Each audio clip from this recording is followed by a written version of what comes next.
Warning, this series reflects on changes that might not be final. They are tentative and are subject to change throughout the pre-season.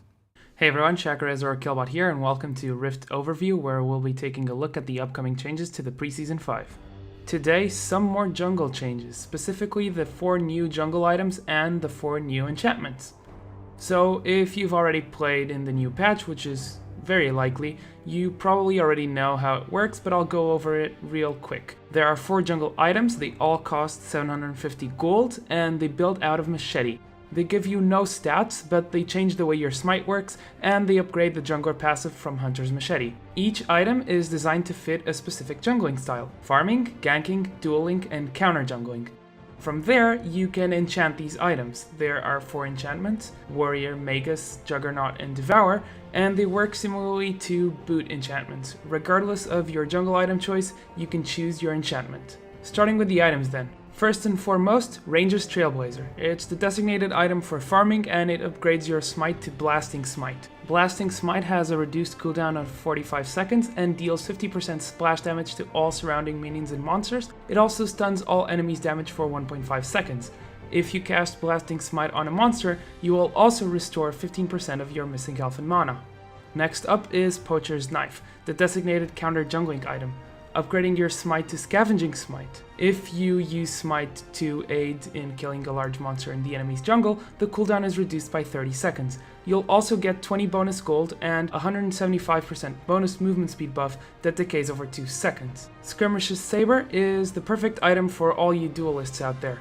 With Challenging Smite, you can smite enemy champions. Enemies smited by you will be marked for 6 seconds and take bonus true damage from you on hit, and they will also deal 20% reduced damage to you.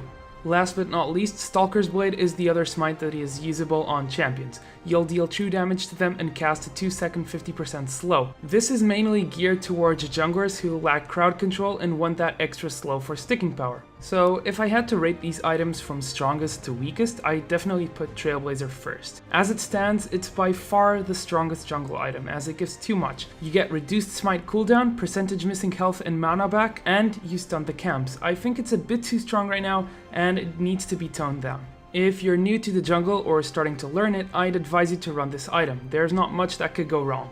Poacher's Knife on its current iteration is way too weak. For one, it makes you predictable, and while the benefits to the reduced smite cooldown are huge, you actually need to kill the monster in the enemy jungle to get it. You only get 20 extra gold, and the movement speed bonus is only given if you kill the camp, so you can't really use it as a reliable escape if you're getting collapsed on. So if I were to be playing a counter jungler, I'd most likely prefer going for any of the other 3 upgrades, and if I was going for a very heavy style where I want to clear camps, I'd probably still take Trailblazer. Skirmish's Saber I'd only use on junglers that can fully use the on-hit true magic damage to their advantage. Warwick is the prime example, but other junglers like Master Yi and Xin Zhao can really use it efficiently as well. Stalker's Blade is actually pretty underrated and good.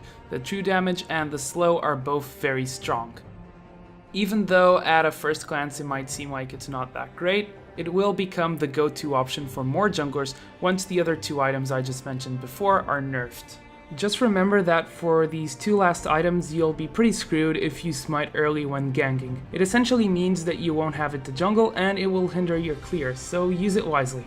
Moving on to the jungle enchantments. As mentioned above, the 4 jungle items can then be enchanted for 1,500 gold. The 4 items loosely resemble the old jungle items from Season 4. Warrior is somewhat similar to Elder Lizard, Magus replaces Spectral Wraith, Juggernaut is the new Ancient Golem, and Devourer is the reincarnation of the Feral Flare. Now, from the table you're looking at right now on your screen with the stats of each item and their gold value, you'd probably tell me that these items aren't that great, only Magus is cost efficient. However, consider this: 2,250 gold is the total price for the item plus enchantment. But in reality, you're only paying 1,500 gold for stats, since the 750 come from the machete item, and those are simply smite enhancers. So taking that into account, you'll see that all 4 jungle items are actually cost efficient. It's normal that Devourer and Juggernaut are the least efficient items since one has scaling on hit magic damage and the other one has tenacity, and you can't really value either of these stats. That's going to be all for today. I apologize for the delay and for an episode that doesn't go much beyond the basic information, but feel free to ask me on my Facebook page or on the comment section